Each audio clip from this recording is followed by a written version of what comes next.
Om Sri Sai Ram. My humble pranams at the lotus feet of Swami. Sai Ram to you all. Invoking the blessings of Swami, I'll try to discuss certain points about parenting, dynamic parenting, so to say. Parenting in general, as well as specific points which Swami has given us on parenting. Great devotees of Swami, people like Rita Bruce, Palkar, Tahsildar. These great people have given us great works, books on parenting, which are treasures in the Sai literature.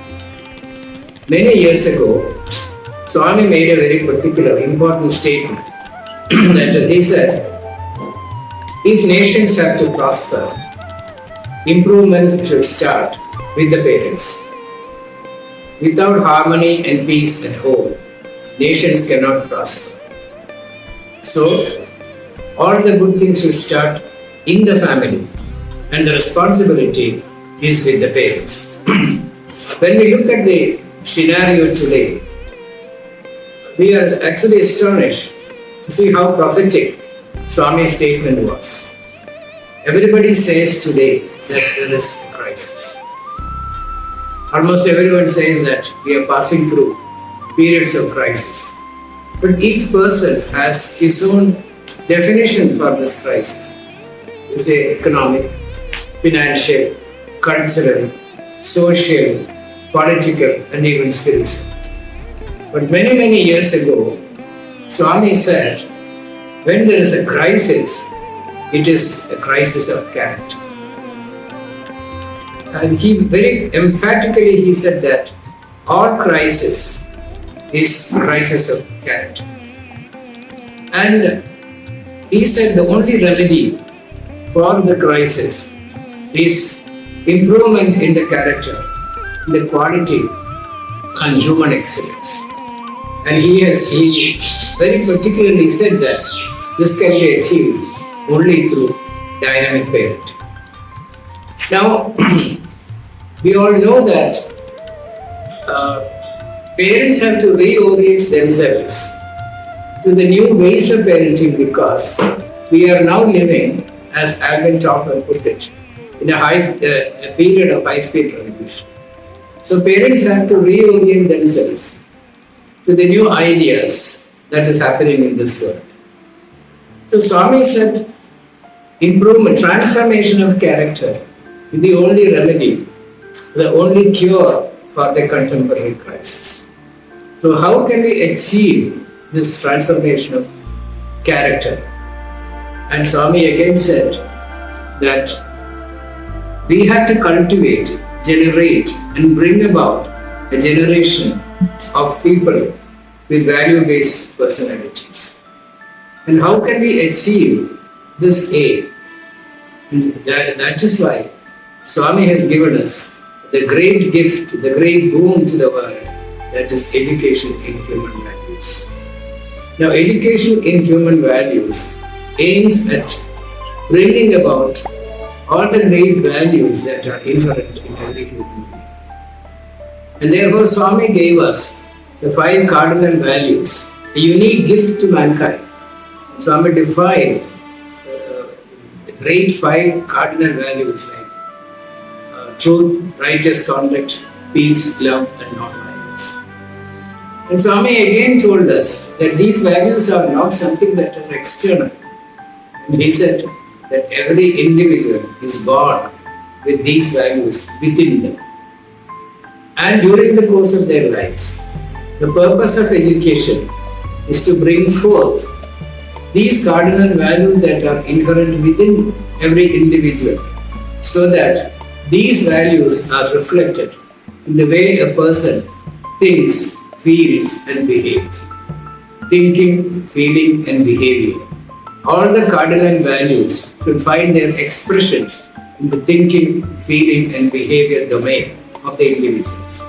And then only there can be a transformation of character.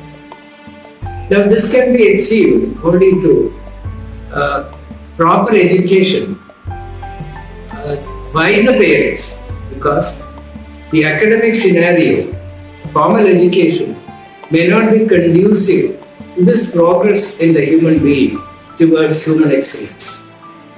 Human excellence was the mission of the Avatar, and this is what we have to strive for. And parents are the major factors involved in this point. Now, these Swami has said that these values are not external, so they have to be brought out. So when these values which are inherent within the human being, when they are brought out, that process of education is called educare. And let the schools, education institutions, provide education for children. But it is the duty of the parents to give them educare so that these people blossom into personalities with inherent human values. Now, for this, the parents have to understand the scenario that the children are going through in this current age. Because, see, we are living in a period of rapid changes in technology, very rapid changes. Alvin Toffler said, the future arrives too soon. Before we think things have changed. So it is a high-speed revolution that is happening. And therefore, parents cannot use the same parenting methodology which their parents had used to bring them up. They have to change, reorient themselves. For this, they have to understand what their children are exposed to in today's society. And there are three important things that the parents should understand what the children are doing. Because the parents know they are in their own, we are all in our own world. Children are in a totally different world, which the parents may not understand at all.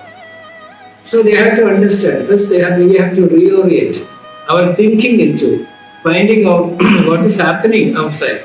What are the children exposed to? There are three important things that we should understand the children are exposed to. One is bombardment of the senses. That is, we all know about the rapid changes in the visual media that the children are being exposed to. All their sense organs are being bombarded every day with such a lot of things by the media that parents are at a loss to know what is happening. What's happening? We don't even know what the children are hearing, seeing, experiencing. We don't know. Things are changing very rapidly. So all their senses are being bombarded. And most of their thinking, feeling, and behavior patterns are, we have to ask ourselves, are these not being controlled and manipulated by the media? It's a very important point that the parents should understand. Second point, first we said that bombardment of the senses. Second point is information overload. Now, we think, people of my age, we know that what was the source of information for us. And today we know what is the information for children. From where all they get the information, we don't know, we are not aware. The sources from which the information pours into us. And we don't know whether this information is being giving a positive effect or a negative effect on the children. And the poet Eliot said, where is the wisdom that is lost in knowledge? Where is the knowledge that is lost in information? This is what is happening today. Many years ago, probably in the early 80s or late 80s, Swami said, information, no transformation. So there is such a lot of information overload with the children. They are at a loss to know what to accept and what not to accept. With all these things, we come to the third point, that is inability to take decisions. With all these, with such a lot of bombardment on their senses, such a lot of conflicting information being put into their brains, many a time the adolescent, the young adults, are not able to take a proper decision when they are challenged, life is challenged, when there is a crisis, when there is a problem to face. For example, a failure in an examination, losing a job, not being successful in an interview. On such situations, compared to the older generation, many of the present young adults are not able to cope up with the challenges faced in life. The result, increasing violence, increasing suicides, increasing drug addiction, alcoholism. All these problems are there. There is an absolute sense of insecurity among children. So parents have to understand that this is the scenario in which children are growing up in society. So they have to reorient themselves to the present situation, present scenario, and try to understand what is happening to my child when he or she leaves the home, goes to school. What are they exposed to? They should try to understand, assimilate, find out all these points. Now, as Dr. Palgan and Fazil very rightly pointed out, parents are afraid these days. Why are they afraid? They don't know what happens to the children when they leave home and go to school. They are afraid about drugs. They are afraid about violence. Now every day we hear about teenage sexual abuse, young children being sexually abused, young children being lured into alcoholism, more than that, the drugs. And we see the increasing number of suicides among teenagers. All these things, parents are, they are afraid actually. They don't know what to do. This is the scenario. When we see parents coming for counseling, we know that they are terribly afraid. And also, parents are confused. They are confused about the correct expression of love. Many parents do not know how to express love to their children. And also they are confused about how to discipline the children. Which means that parents are at a loss to know how to balance between love and law. This is where the importance of human values education comes into picture. And to understand this point particularly, we have to understand what is the personality, what will be personality of the child. And as we have already pointed out earlier, Swami has said that values are not something which are external. He said that values are inherent in every human being. And the purpose of education is to bring forth these values which are inherent into behavior patterns. And each behavior exhibited by an individual has got a thought and a feeling behind it. You correct the thoughts and the feelings, the behavior also changes.